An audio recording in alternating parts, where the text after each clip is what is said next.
Alright, so I would have actually made this on Saturday, but there were some games that I just do want to talk about a lot. One is the Egypt game. I said that New Zealand would beat them because they were dominating at the time, but Egypt said, fuck no, and they came back 3-1. And you know what? They did exactly what they had to do. They did exactly what had to be done. It was close until it wasn't, and Egypt just said, you know what? That's it. We're coming back. So, honestly, it was a good watch to watch them come back from the tie or losing. I don't know what subs they made to make all that happen, but there were some changes that made players kind of roam around and be a little bit more free, and I think that's what created the chances for them to score more, and they did exactly what they had to do, and they did it perfectly. So, congratulations to Egypt, and I think that's enough to have them advance.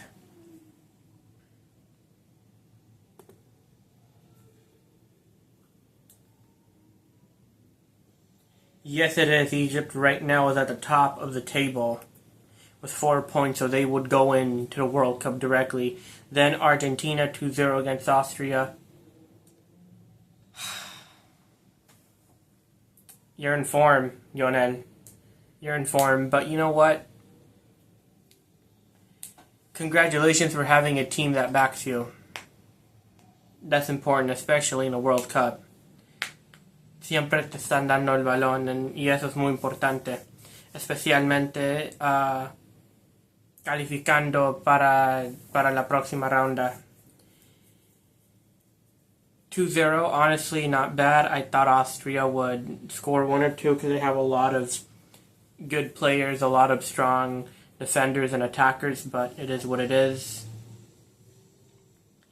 France won Iraq 3-0. I expected Iraq to score one because they were playing relatively good on counters and they were holding themselves together until they just couldn't, right? They gave Mbappe that goal.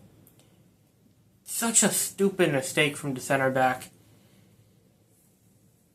I don't know what it was. Like, when you kick off at the 6-yard box, why do you give it back to the keeper? Who gives it back to the keeper? I've never seen that before. So to me, that's a little new. But yeah, 3-0. I expected them to score one, but I guess that Mbappe goal kind of made them suffer a bit. And in their head, they lost it, and I think that's what really stunned it for them and their rhythm in the game. But it is what it is. France 3-0, and this Mbappe, bro, this Mbappe is something else. This Mbappe is something else. World Cup Mbappe is someone different. Like, this is not the guy you see at Madrid, because the guy you see at Madrid, he scores goals regularly, but World Cup Mbappe scores goals for fun. Because scoring goals regularly and scoring goals for fun are two different things, especially in the World Cup. This guy, he has the audacity to score from 6 yards, from 60 yards out. The guy, the shot versus Senegal, it looked like it was 60 yards out, at least at first, until I saw the replay. But the audacity to shoot it from there and then fucking score it, it's insane. This World Cup Mbappe, I think Mbappe will be the highest World Cup goal scorer in history, and I don't think anyone will top that in a very, very long time. Mbappe is just one of those players in the World Cup, and I've never seen anyone like this. I've never seen anyone who can perform at the World Cup the way Mbappe does.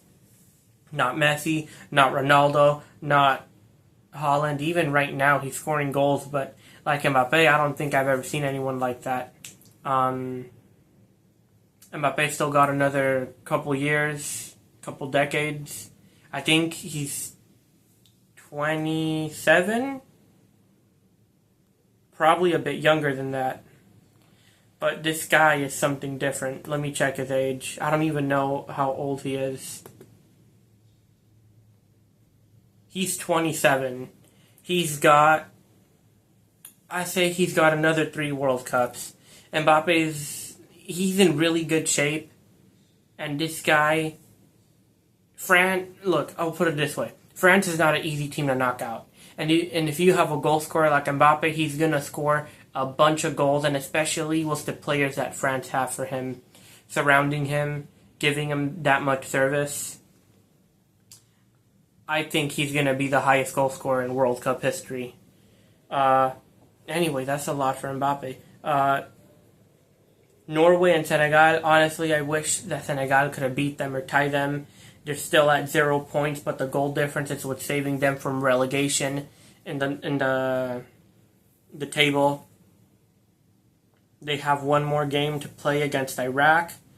They can get 3 points there, and if they get 3 points there, then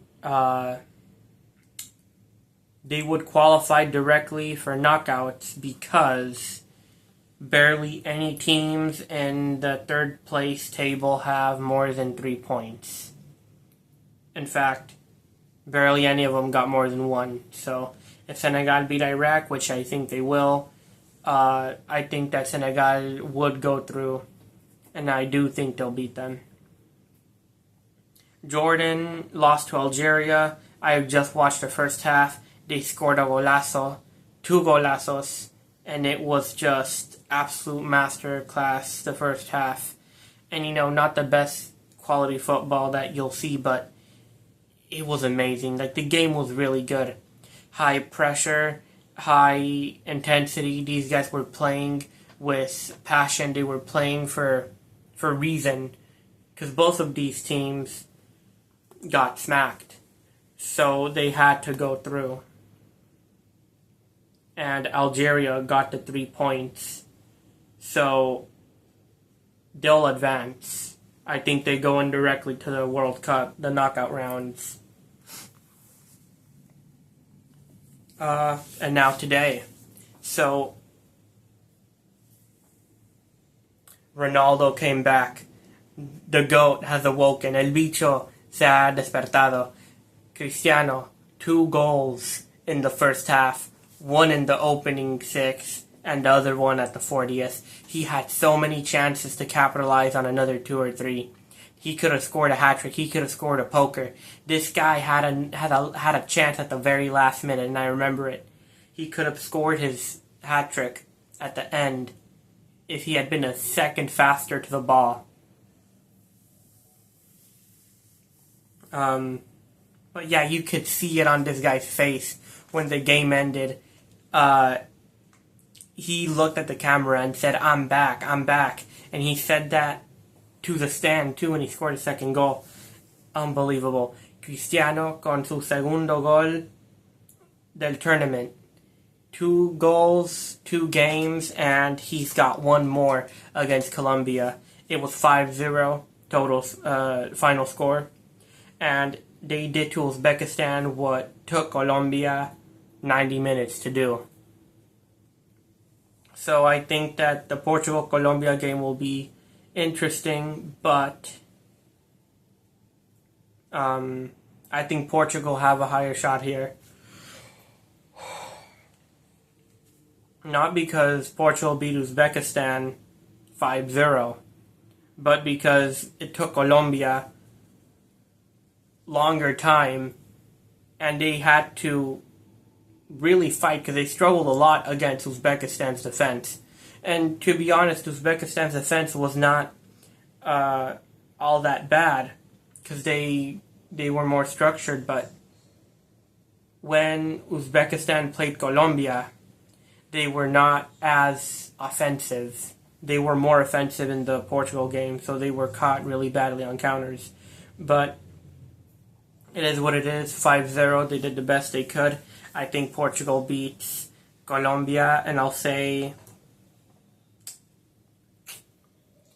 for Colombia and Portugal, I'll say it could either be an ass whoop or it could be Portugal winning by 2, because I don't see Colombia winning. Respectfully, a los colombianos, I don't think Colombia wins. I think Luis Diaz beats Cancelo. I don't think Arias beats Nuno. I don't think Suarez beats Inacio or Diaz. And I don't think that the center backs are enough to stop Ronaldo and Bruno and Trincao and Joao Felix.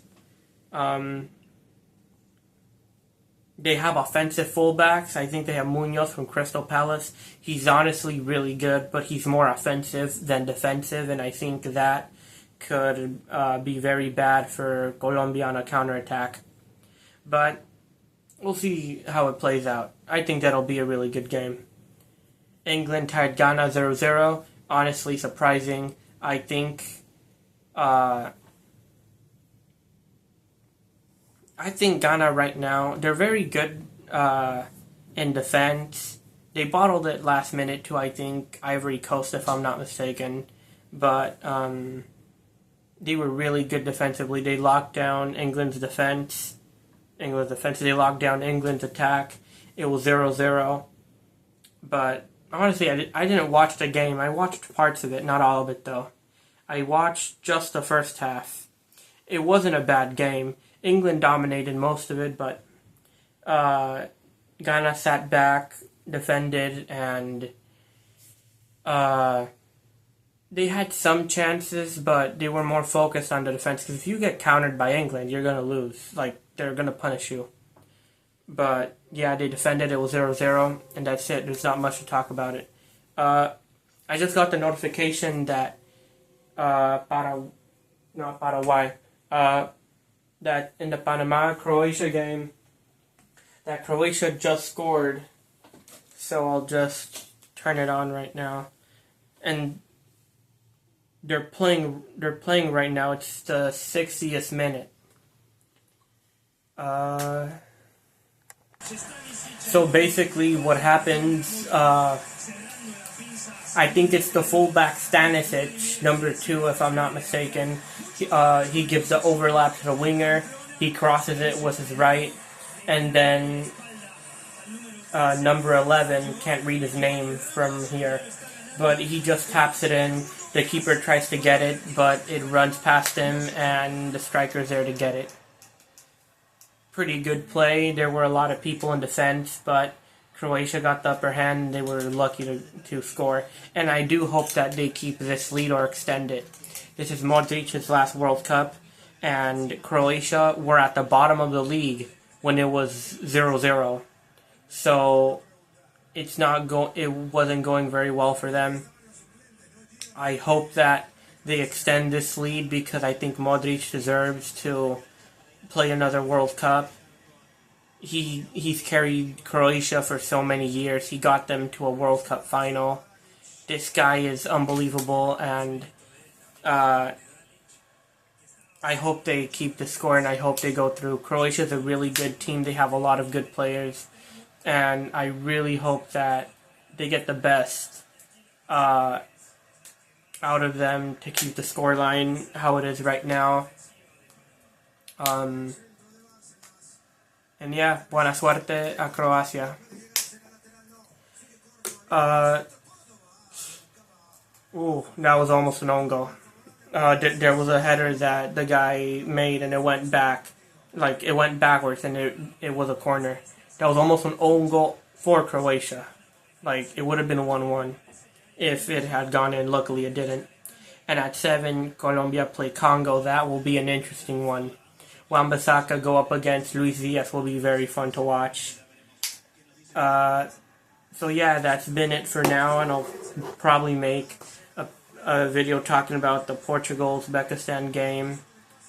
He's miles off, ref. He's miles off, ref.